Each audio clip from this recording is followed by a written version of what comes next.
I haven't gone to the police station yet. However, I have to commend the officers that I've dealt with so far. They have been absolutely amazing. I know that in our community it has been, history of them, and I was scared to call the police the first time for that reason. Hmm. But they've been great. I did read online that they have been taking classes since the Freddie Gray incident here in Baltimore. I'm in Baltimore. They've been taking classes on mental health issues, so that's a plus. Yeah. But I am going to get there to spread the word to them. I've contacted City Hall. Right. I haven't reached anyone there yet, but there still needs to be more resources for a little longer term treatment for teens. So let me ask you this: Have before he comes back home, have you removed or hidden items that could be used as a weapon towards himself as well as you? I have not yet, but I did let the family know. I let his dad know that eventually you're going to have to, these things are going to have to be locked away and, Right. things like that. I am too scared to have him, like, even going on a visit by myself. I don't even want to sit in the room by myself right now on a visit. So I'm taking my daughter and his dad today. And I Hmm. asked the staff, like, look, I need someone walking past here every 10 minutes. It's. Have you gotten therapy for this? This is really a lot on you as a parent, and I can understand your fear after being, assaulted. And he wasn't in his right mind, but I can still understand the fear. So, have you talked to someone at all? I was in touch with a therapist, but I'm looking for another one. I think that he may have thought that we were not the right fit for what Jamari was going through, Mhm. and he hadn't reached back out. But I'm looking for someone else. Yeah, I understand. I just followed you. I want to keep up with you, and I'm definitely going to pray for you. And that is a lot. I can't even imagine. And to be afraid in your own home of your own child, that is a lot because you don't know when it'll happen again. You don't know how long the medication takes to work. Is it one medication or is it multiple medications they have placed him on? It's one right now. I did request something to try to help him sleep. He Right. was on melatonin for that, but it didn't work very well. And then they're thinking about releasing him next week. I try to make sure I say I don't feel safe to them. To kind of extend it a little more to get him to calm himself some more. Right. However, when he gets out, I haven't been able to get him to outpatient therapies. He won't go. So it's like it seems as if I'm gonna be on this cycle of admittance until someone says, okay, we have to do something, Right. So, but thank you. I appreciate it. I do have to go in here and get ready now. Okay. And Thank you so I much for followed you coming as up. well. Yep, I appreciate it. Thank you, Nabby, for your information as well. I did follow everyone, or attempt to follow everyone. Thank you so much. Please Thank take care of you. yourself and keep yourself safe. Yes, ma'am. Thank you. Thank you. Is Theory here? Theory, do you want to come up and talk about your show? Hey, Miss Nietzsche, how are you? FLE in the building. Theory, do you want to come up? Becoming, I want you to come, if you're still here, I want you to come to one of Theory's lives as well. I'm not sure if Theory is in the building or not, but she'll come up I'm just so baffled, Navi. I just feel so bad for her. I don't know what to do. I mean, I can't imagine being afraid in my own home of my own child. It just breaks my heart. It really does. It Is there something that could be done? there are I know here in Monterey County there's one particular place where once they become adults, right, they'd be able to go, because the reality is, you don't know what direction it's either going to get worse or it could get better. Um, and you know there's choices that are going to have to be made, because when he takes off, that puts him at risk, right, puts him at risk on, if he hurts someone else or someone else may hurt him. Right. It also puts him at risk to become a substance abuser, which Mm-hmm. happens actually very easily, which also means he could start living homeless just because. Mm-hmm. um, so there's a lot that's happening that in the reality she will not, well, the family will not have control over because of his illness. Hopefully, with the medication, fingers crossed that does the trick. Right. And her continuously having to take him to get hospitalized, saying that they're not safe. Having if she has to call CPS to do that, because you're going to have to exhaust every avenue until someone steps in and says, "Okay, let's help them." Unfortunately, that's what she's going to have to do. They used to have facilities, before Theory goes, they used to have facilities in like my area, they closed all the facilities down where they were called like State Development Center for people who were combative, people who were, violent in ways, and they had them in different facilities, but they closed a lot of those down. Do they not have any more of those facilities? There are a few, but the majority is now they've replaced them with prison. There are people, at least here in California, I know there's a facility that deals with people with that level of mental illness that have committed unalivings, and they live in a particular house in a neighborhood where we'll say they have probably more freedom than you would want them to have, but they are kept on medication. There's therapy provided and things of that nature. But again, it's only for adults. I don't know if they provide anything like that for teens, but I know in Oakland they have a place like that. And there's more than likely more across the state of California, but you're probably going to find them in bigger cities like Los Angeles, San Diego, places like that. Okay. Theory, do you want to tell us about your show at 1 p.m. today? Thank you guys for gifting the panel. Thank you so much. Absolutely. And thank you for being here. Go ahead, Theory. I'm sorry. Thank you. And good morning, Poetic Boss Man, Butter Love, Winston, Navi, and Tony. It is so great to be up here with you. Poetic, as always, thank you so much for hosting these types of conversations. At 1 p.m. Eastern Standard Time, we're going to look at the reality of the weight of what we're discussing right here today. What does it look like or feel like for someone to drain energy from you? As a caregiver, a guardian, or even that friend that always knows exactly what to say. Should you feel guilty for not wanting to internalize someone else's trauma? Should you feel guilty for just needing a break? And is it okay to set boundaries on how much you can receive or handle? It is a safe space, 1 p.m. Eastern Standard Time in the Think Tank. We truly hope to see you there. Thank you, Poetic. Thank you, Theory. You guys will love Theory's lives. On Tuesdays and Thursdays, will you tell them about Tuesdays and Thursdays sub only? Tuesdays and Thursdays, in a way for the Think Tank to give back to all subscribers, we let you choose the topic. Topics like we're having right now, we go even deeper into the discussion. We have professionals that share their expertise and advice. You again choose the topic. It could be a scenario, it could be something that you're going through, and you just want an honest perspective, or you want support from those around you. It is safe. We are very, very strict about no disrespect, no interruptions, and no negativity. So this is more intimate space, it's private, but it gives you the opportunity to really open up and be surrounded by people who truly do care. Tuesdays and Thursdays at 6:30 p.m. Eastern Standard Time. Thank you, Poetic. Thank you. You guys, I hope you guys come. It is such a peaceful environment. You guys hear her voice. I love her voice. It's so calming. When I'm stressed, I love being in there. It's a safe space. People share, and it's just such a positive space. We deal a lot with the messy side of things, so you could talk about anything. You can choose the topic. I just love the space. So I hope you guys come. It would be truly an honor to have you guys that are here every week to come in her live. I appreciate you guys. So Butter, what do you want the public to know, and how can we help the public help when situations that you go through? Sorry, can you repeat that? What do you want the public to know about the situation that you're in? And then what can the public do to be helpful? First of all, have understanding on what mental health is. That's number one. Seeking professional help is number two.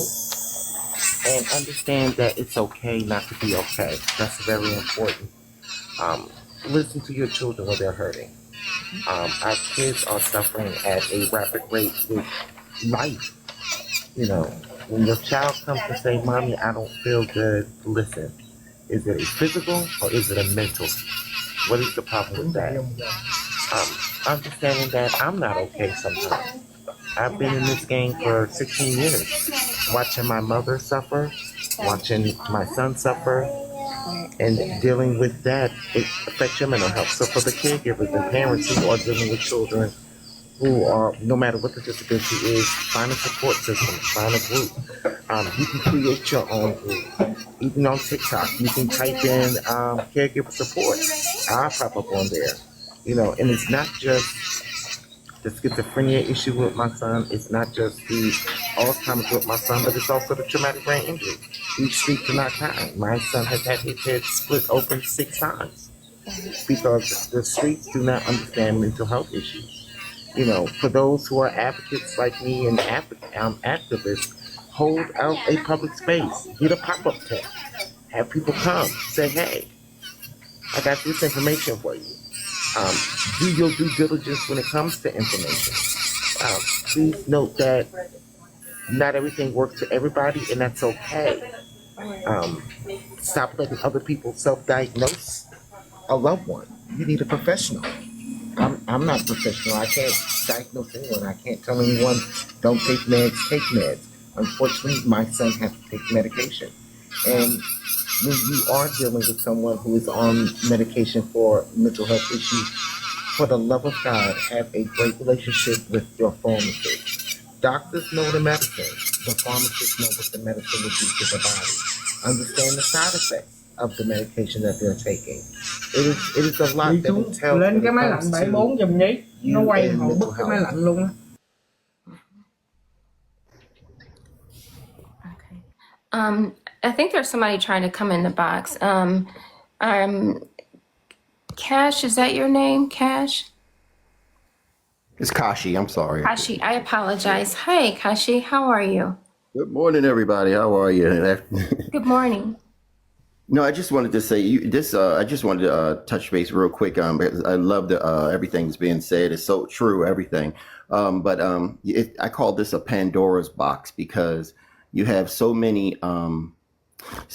People don't realize when it comes to the when you have an adult, it doesn't matter if it's a senior or a child that's about to be an adult. It's so astronomically expensive to try to get a guardianship over that person.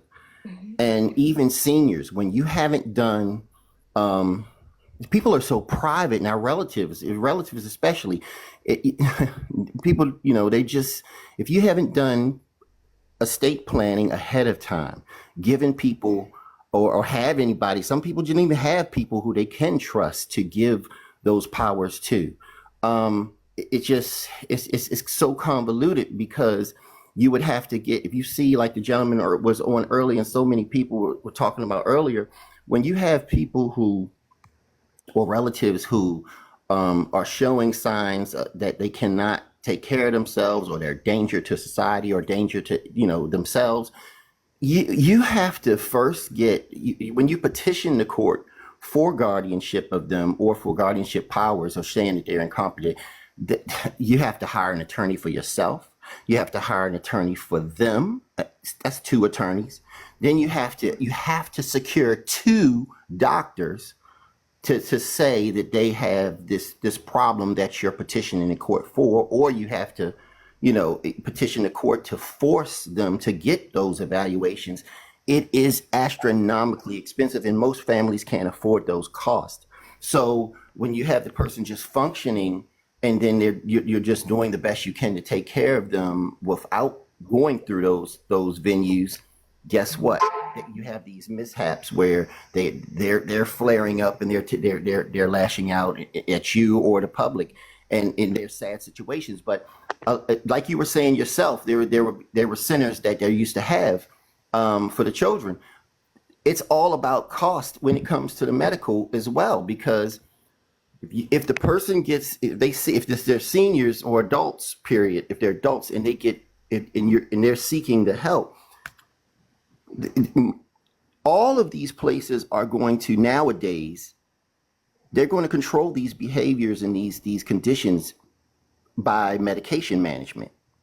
It's going to be medication management. You got so many people who don't want to seek out the help. They don't want to take the medication. They don't want to, if they're not cooperative and willing to participate, guess what? You've got a horrible situation there because you can't force adults to do anything. Right. So families just pedal along and do what they can, the best that they can, and then it's just nothing you can do. But when you're a child, when you have your children, you have to seek out, or even if they're adults seeking out help, you have to start with getting the therapy, getting like the young lady was saying earlier, getting them evaluated, whether it's the IEP in the school, the whole, it's a lot you all touched on, but you have to get the evaluation, start off with the therapy, then they step them up to the psychologist, but the psychologist can't do what the clinical psychiatrist can do, medical, so again, you have to get those evaluations. You have to get those neuropsychs because whether it's autism or whether it's what do you call it, the dementia, those conditions have very large spectrums, and people can fall, and people respond to medication differently. So you have to, the nuances are so great, you have to get their specific diagnosis, and just securing the diagnosis can be hard because it's economic issues in place that. Kashi, what do you do when you're afraid of your own child and they're not even 18 yet? What do you do? You have to take your parental heart out of it, and you have to go to the authorities, or you have to go to their clinician and be honest about that, because that's where your help is going to, documentation is going to do everything for your cause. And if you don't have that, I see so many people that go and they fuss at the primary care, but the primary care can't do what the psychologist or the psychiatrist can do. So it just, that's how convoluted it is. You know what I'm saying?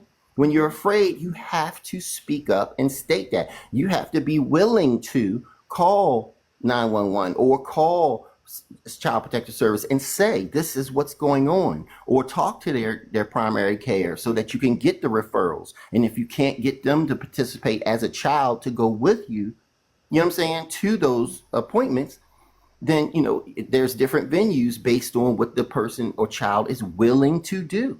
Because as a parent, if I'm afraid of my child, I would also be afraid that someone else would hurt my child, and use, deadly force to hurt my child. But see, the faster you act, there's mishaps with everything. There's people who don't know their job, who don't want to do their job.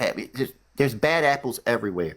But the faster it's just like with any medical illness, the faster you deal with it, the faster you bring it to fruition and deal with it thoroughly and follow through, then the better. But like you were saying before, we have so many people in our demographic who won't even seek out the help. They just deal with it themselves. And just because I deal with this with our therapeutic foster care children, and I deal with it with my mother who has a condition called Lewy body dementia. So many different variations, and even the Parkinson's that she has psychosis involved. So it's been a major learning curve. But what happens is, just because grandma or just because my son who has autism is comfortable dealing with me in crisis, I have to go and I have to get the clinical services in place for that child or that parent or that senior immediately, because if I don't, they may not in crisis deal with a stranger different, the same way that they deal with me. And I can't be there all the time. So I have to get their behavior plan in place and all those things in place. Like Butter was saying earlier, I have to notify people. I have to make everything be in place up front, because if I don't, then, when they're in crisis, it could go left quickly, because they're depending on the nuances of their issue. You see what I'm saying? Right. So I wanted to add something to what Kashi stated and Dr. Koop pointed out in regards to taking your parents' heart out of it. I I don't think that can be stressed enough that as a mother myself, I completely understand wanting to and seeing your child in a particular light, but you also have to remember that they are a human being with their own thoughts Right. and their own understanding of life and their own issues. If you see something and it is a concern to them, just like Butterlove said, listen, take them to the doctor. Don't assume you know what it is because they are living in that body. Just because you gave birth to them doesn't mean you are them. You are not them. They are their own person. And I have had, I don't know if Dr. Coop has experienced this, but I know I have had parents who refused to accept their child's diagnosis, but the child knew there was something wrong. And that added so much stress to that kid, and it made things so much worse. When you're not accepting the diagnosis, or even if, like, okay, maybe the diagnosis may be wrong, but at least it's leading you to a particular direction to help answer some questions and some things that are happening, because eventually you're going to get there. Because I know some people, like, for example, they'll get diagnosed being hospitalized with schizophrenia. Then another visit is bipolar, and it turns out they're really, schizophrenic and not bipolar. So it just all depends on who is seeing them and what is happening. Right. So accepting the diagnosis is extremely important. And just because your child or you have a diagnosis does not mean you are a worthless human being. It means things happen. This is the hand that you got, and there is help out there. Just be willing to seek it to live the best life that you can. Thank you for having me, Poetic. I'm going to go ahead and drop because I got to prep for my client that will be here in about 15 minutes. Okay, I'll see you at 1:00. And text me your Cash App, please. Okay, Tony wanted to say something. Okay, so let's talk about CPS. Do not, as a parent, do not call CPS on your child. CPS cannot handle mental health in your child. CPS will find the reason, which will turn around to be you being neglectful. So do not call CPS. If you have a child that you feel is going through something, your first step is to take them to their doctor. Right. Take them to their doctor. After you take them to their doctor, request for them to go to a therapist, a psychiatrist, so you can start the process. Remember to document everything that's happening, because if it's not documented, it is not happening. Right. So make sure you're writing everything down. After you see the psychiatrist, if your child is a student in the school, request for your child to be evaluated through the school system, because just because you have an evaluation outside of the school does not mean that evaluation carries over into the school. So after that, have the school evaluate your child. Here in my community, in my area, our school, we have mental health therapists in our school. So our mental health therapists, once a child gets diagnosed outside, they can come and take therapy in school during school. So the therapists are there. So if your child goes through a crisis in the school, their therapist is right there to see it. So do not call CPS on your child. Actually, CPS should be your last result. It shouldn't even, and trust me, somebody is going to call CPS on you. You ain't got to call them, because somebody is going to call them on you. Sure. So do not call CPS on your child, because CPS will make it seem Working like in the school, do you guys call CPS? we are mandatory reporters. Okay. All teachers are mandatory reporters. So this is the other thing. So you parents, if you take your child and you get your child diagnosed, if you do not do the right thing by your child by taking them to their appointments, making sure they're taking their medication, the school will call CPS on you for medical neglect. Okay. because you're preventing your child from being better. And that's why IEP, like he said, the IEP services is that's an important step. And a lot of people miss it because they don't want their child labeled as special education. Right. At that moment, it is what it is because your child needs help. And you actually can get in trouble with CPS by not getting your child the educational their educational needs met. So there is a lot of things with CPS. So don't call CPS. And we have facilities here, but to get your child in a facility here, like Kashi said, is money. And that's how your child end up to be the ward of the state. Because if you cannot pay for them to get the care that they need, the state takes over. And then now you have to fight the state to get your child back. It is a whole and that's why I'm for free health care, because that will take care of that part for our children, especially if they're dealing with mental health, because mental health is no joke. And Right. but parents, do not call CPS on yourself, because ultimately that's what you're doing. You're not calling it on your children. You're calling it on yourself. And then the police. I know that we see that there's a lot of bad things happening with officers. Yes, it is. But also, there are officers that are willing to help, that are getting educated on this, that's trying to understand. So please um, take your child's, once you go to the therapist, go to psychiatrist, take that diagnosis to the police station. So if they do have to respond to your home, that they know that they are dealing with a child that has something going on.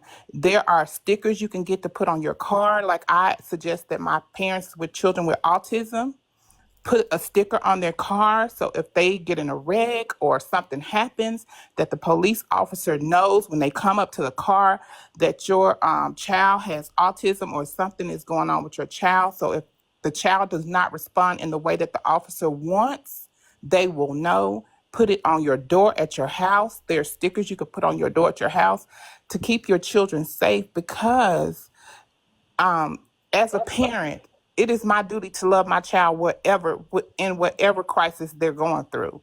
So as that parent, I need to be prepared.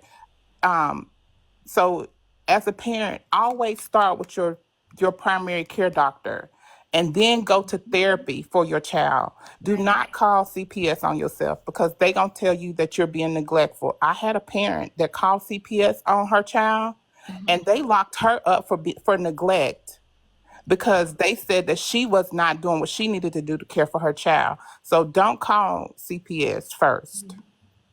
And that's all I got to say. Thank you. Miss Nature, hello. I'm Good happy to morning, see you. family. Good morning, boss man and everybody. Kasha. I just wanted to kind of piggyback on her and one of Dr. Coop's comments. 504, which PJ is 31 now, so this is how long it's been around that I know. 504 will cover a lot of that. I had to dig deep. I actually found out about 504 working as a nurse at a doctor's office from a sample medication, Strattera.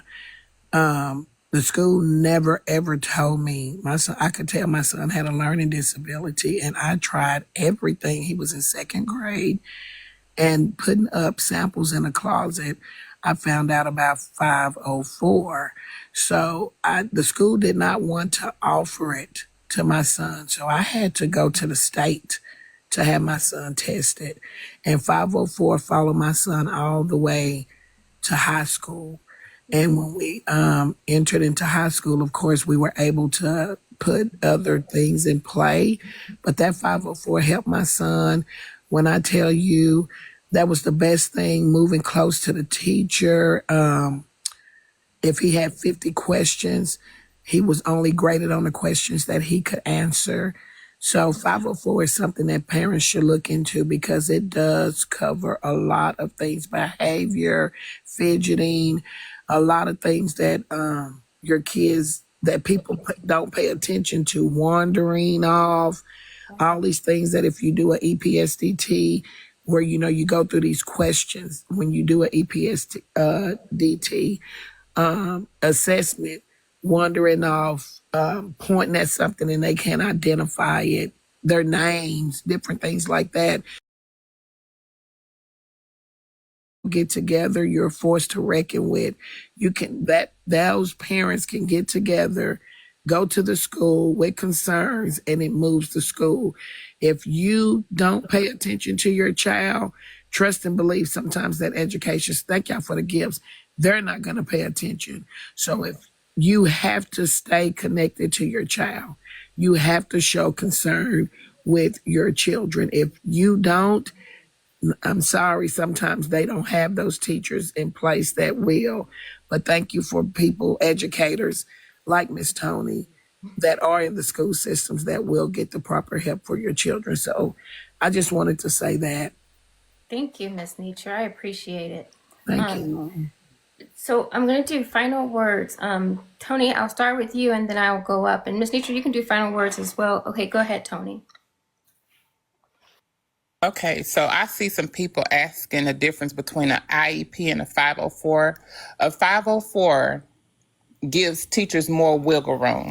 So if I say more wiggle room, they can or can't, but an IEP is legal.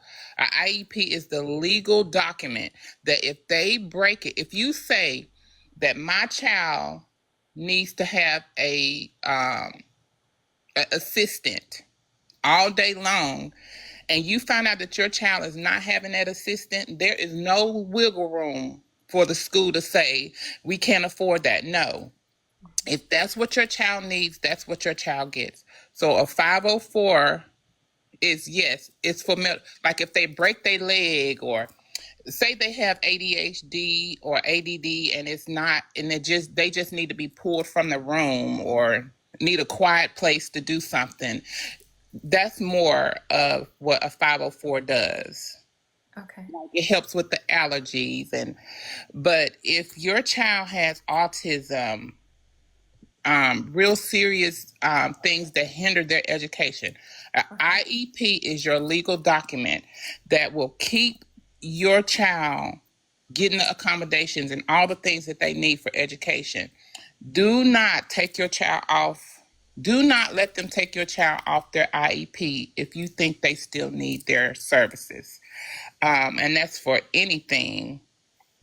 But like I said earlier, this is really my wheelhouse, and I really, really love education, and I love education for our children, and that's why I'm in the school, because I see that here in my area, there's two of me in my school, two of us that look like me in my school, and a whole bunch of our kids in our school. So I'm always advocating for the people that look like me, and also my other students, but I also look out for the people that look like me.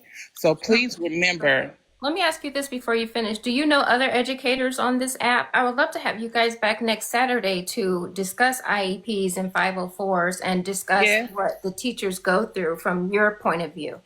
Yes, I know a lot of educators on this app, and I know a few that would love to talk about it. I can pull together some people for you. Okay, make sure I follow you. So at 9 a.m. next Saturday, we can, because I think a lot of people, we are already friends. A lot of people don't know this information. And I think that's why we have a lot of back and forth with teachers and parents, because parents don't understand. Like, we're in a hard spot too.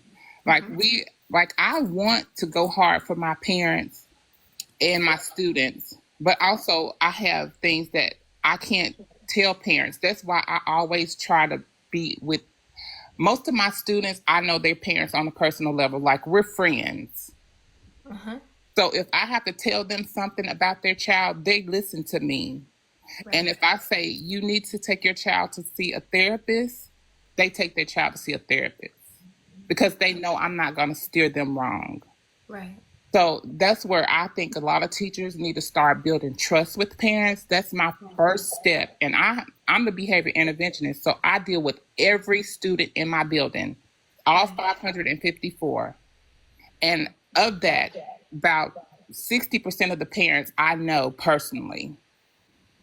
So that way, if I tell you something about your child, they trust that I'm telling the truth. Like I had a parent last year, I told her, if I don't call you about a behavior that your child did at school, it's not that serious. So when I didn't call her, she was like, oh, okay. So that's where I'm saying, as teachers, we